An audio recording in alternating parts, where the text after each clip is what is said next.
Hi, my name is Michael Santos. I'm with Compliance Mitigation, and one of the projects that we are working on all the time is helping people in small and medium-sized businesses really understand how their decisions on the job could potentially expose them to vulnerabilities with federal regulators or state regulators or government investigations that can be extremely costly.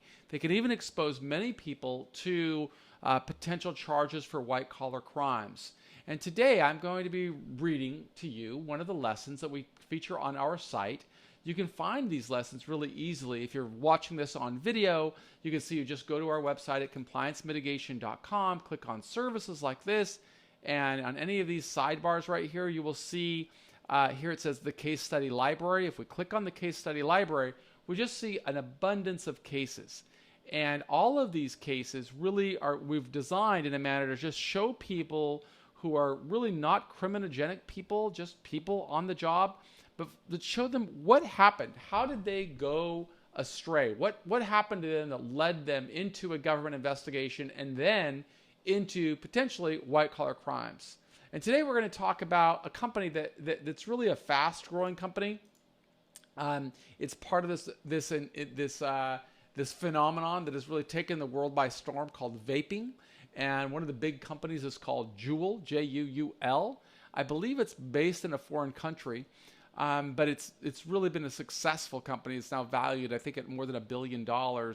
But the company, nevertheless, being big and strong, it was targeted by the Federal Drug Administration, the FDA, for violating some of those regulations. My colleague, Lawrence Hartman, who is a former lawyer, somebody who went through a government investigation himself and went to prison, took the liberty of writing this content specifically for us, and I'm going to learn right along with you. So the purpose of this is to teach how Juul vaping products violated FDA regulations, and that led to material ongoing scrutiny and restrictions. So you can read about Larry's background in the next section. We're going to talk about the objectives that Larry wanted to teach in this lesson. One, after completing this case study, participants will be able to understand the need to ensure compliance with government-mandated rules, describe how failure to monitor the use of a company's product can lead to government investigations, explain that a company needs to carefully and thoughtfully review marketing strategies to ensure that they do not target underage users, identify many ways in which a new company might act irresponsibly as a result of a failure to create sufficient compliance protocol. Now, the intended audience that Larry had in mind when he wrote this are just really entrepreneurs and employees who work in a new or innovative industry, subject to complying with rules and regulations not clearly defined to govern their business. If somebody doesn't understand how to do that, or they fail to exercise their responsibility of creating good compliance tools, they expose themselves to a lot of problems that could be extremely costly to shareholders, to the company's bottom line, and can even expose team members to real problems and stress. So some of the key terms that Larry asks us to pay attention to are the Family Smoking Prevention and Tobacco Control Act, Food and Drug Administration, Juul, which is the name of the company, Centers for Disease Control, vaping, and congressional oversight.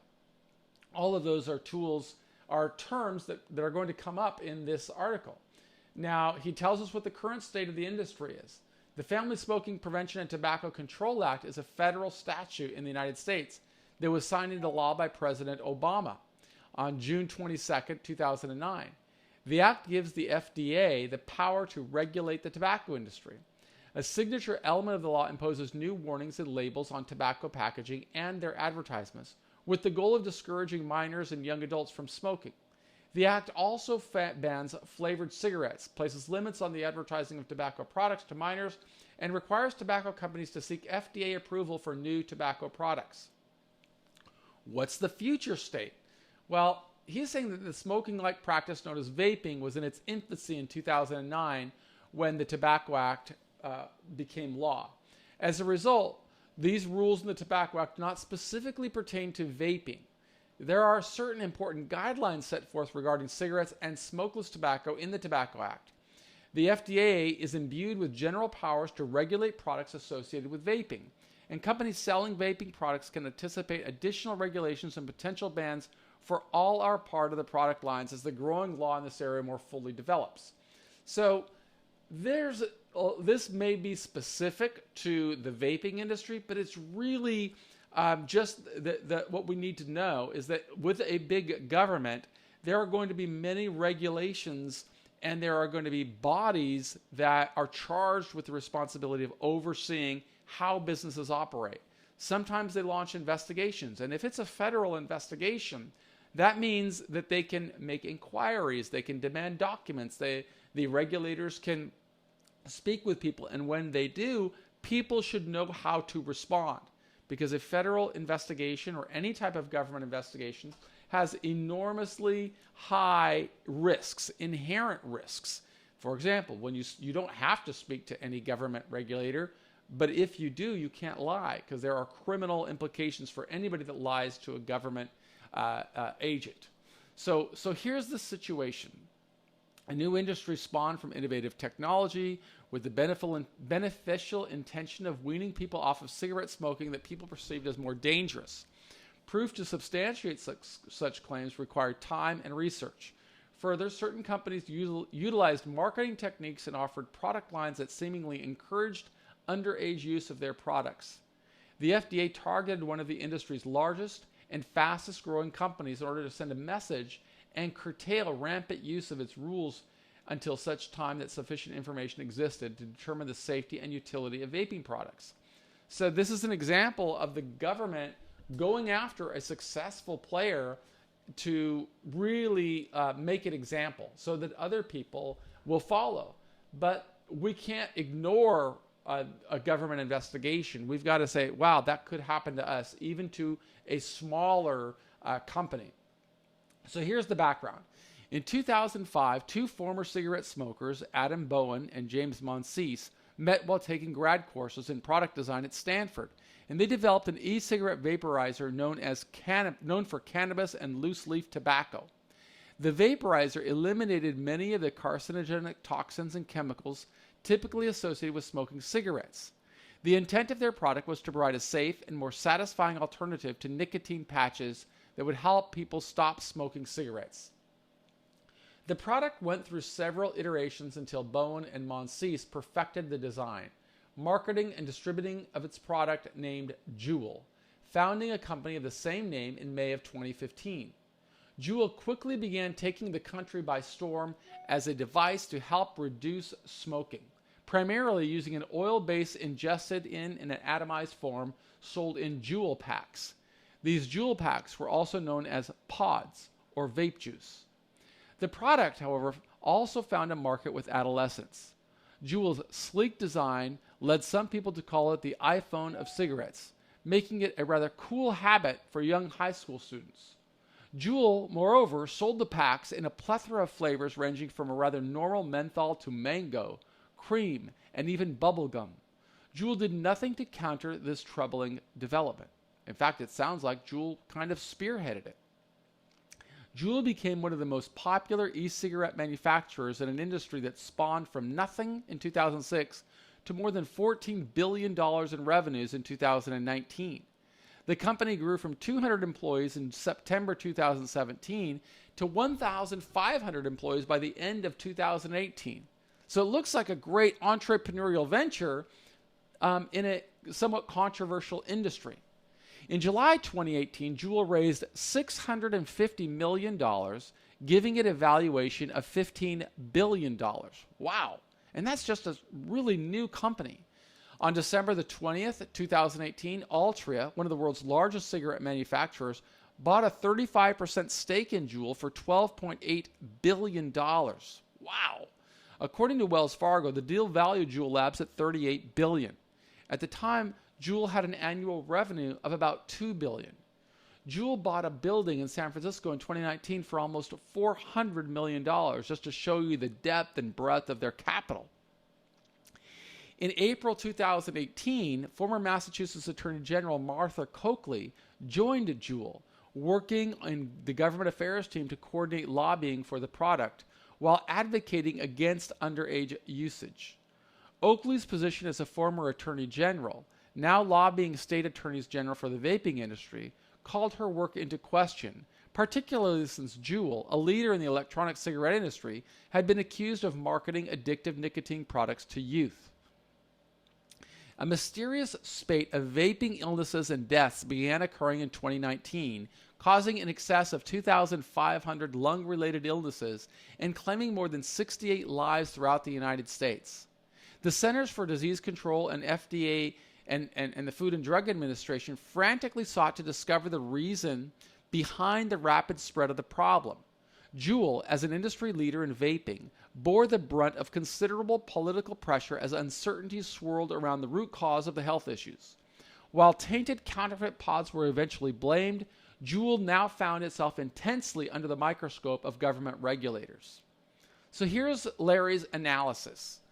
On June 13, 2019, U.S. representatives launched an investigation into Juul, looking into the business deal with Altria, social media, and advertising practices and communications spearheaded by Illinois Representative Raja Krishnamurthy, chairman of the Oversight Subcommittee on Economic and Consumer Policy. The subcommittee found that Juul appears to be violating FDA regulations against making unapproved express and implied claims that its products help users stop smoking cigarettes and is safer than cigarettes. That's an important lesson, and I want you to pay attention to that. I'm going to read it again.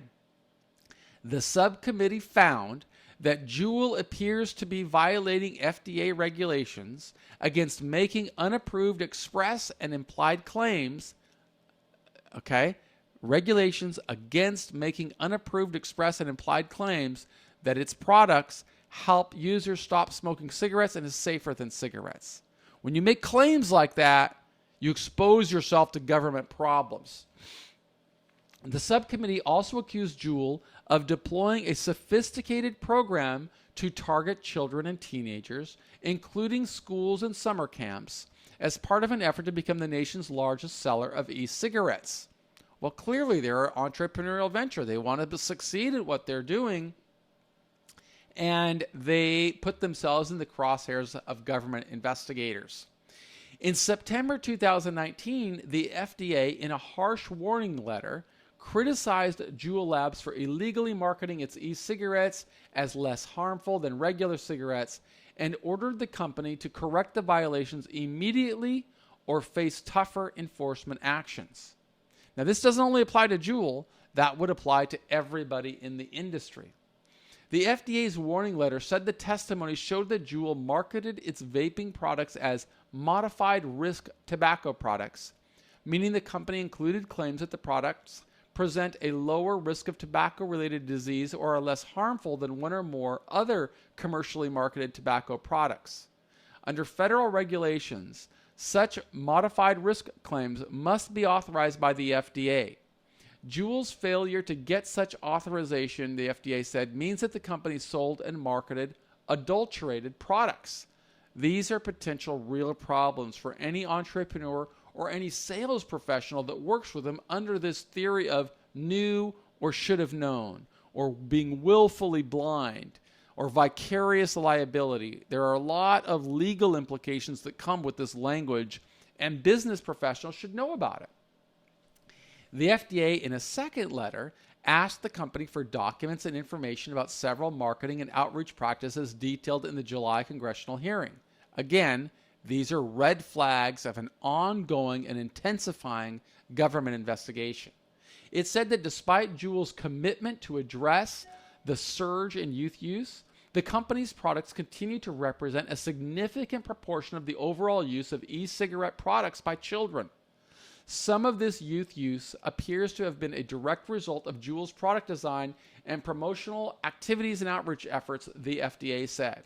Now, as I read this, I'm reminded of another huge company that got into problems because of its success in the marketplace. And I'm speaking about the Sackler family and the company behind the drug known as Oxycontin and Oxy, I guess. It's one of these opioids that has really caused enormous harm in society, and government regulators are holding that family and that company, I think it's Purdue Pharmaceuticals, liable. I don't, if I use the wrong word, look them up. I'm not a lawyer. I'm somebody who works with government investigations, so I always have to make that disclaimer. But I served time in prison with people like this, that they set out to build a business, but they get targeted by the government, and a parade of horribles follows.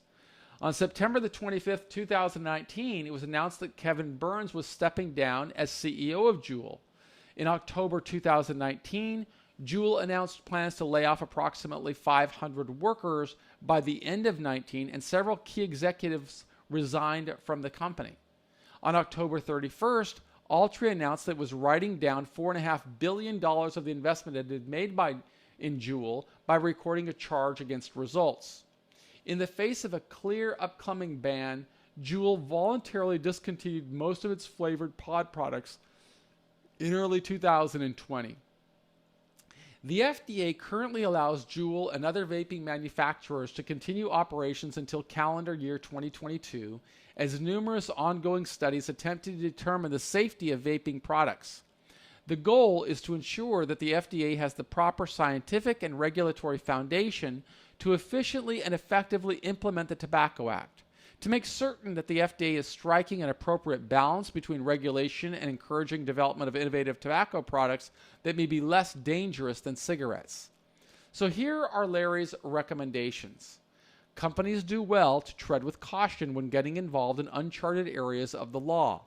Along with great opportunity comes great pitfalls. For that reason, it is wise to engage industry professionals from the outset to set up best practices. While compliance is not necessarily front of mind when starting a new business, failure to mindfully account for applicable laws and regulations can lead to investigations and prosecutions down the road. Marketing products solely with the goal of maximizing sales can also pose serious problems. Companies must account for the likelihood of illicit use of their products and how marketing and sales techniques might influence such illicit use. In instances when a company's motivation to act improperly can come into question, the company must act swiftly, remedy the offensive practice. The FDA might have reacted less harshly had Juul taken its flavored products off the market sooner when sale of the products first came into question.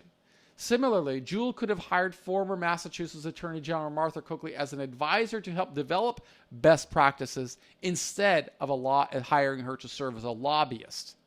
Companies demonstrating proper corporate responsibility can expect better treatment from government agencies. The upcoming FDA decision in 2022 may very well be impacted by past actions in the vaping industry. And in our course, you will see, if you're watching this on video, if you're listening to it on audio, you can't see, but you can always visit us at Compliance Mitigation, that we provide a lot of links here. And this is just the free audio version for anybody to listen. But if you go through our premium course, you also will have a quiz. And that quiz will test your knowledge on the lesson that we just provided. And by you responding to that quiz and getting 80% right, you will get your own branded certificate with a QR code as part of a compliance program for your company. And those certificates can demonstrate your commitment to helping your team members understand how to deploy best practices, how to comply with the law, how to qualify potentially for leniency or a deferred prosecution agreement or a non-prosecution agreement by demonstrating your efforts to live as a good corporate citizen. That's what our team is all about at Compliance Mitigation. We have a saying that says, we did the time so you won't have to. Our method in giving this message and information is to lower the number of people that face charges for white-collar crimes and really reduce the number of businesses that are vulnerable to government investigations. The more people know, the more strength they can have and confidence they can have in knowing that, God forbid, if something goes wrong, if they make a bad decision, they've got a really well-documented strategy to show their commitment to living as good corporate citizens. And had companies really taken this initiative early, they can save themselves certainly tens of millions of dollars in legal fees and protect their team members from the possibility of charges for white-collar crimes. We met a lot of people in prison who didn't make these good decisions and didn't have this knowledge, and so they exposed themselves to a lot of problems. We want to help people solve those problems, and that's why we encourage you to visit us at compliancemitigation.com, where we did the time so you won't have to. I am Michael Santos. I want to thank you for listening to our case study on Juul vaping products, and hopefully you will find some value in this lesson. It'll help you keep your eyes open for steps you can take to avoid the problems that these founders went through. Thank you.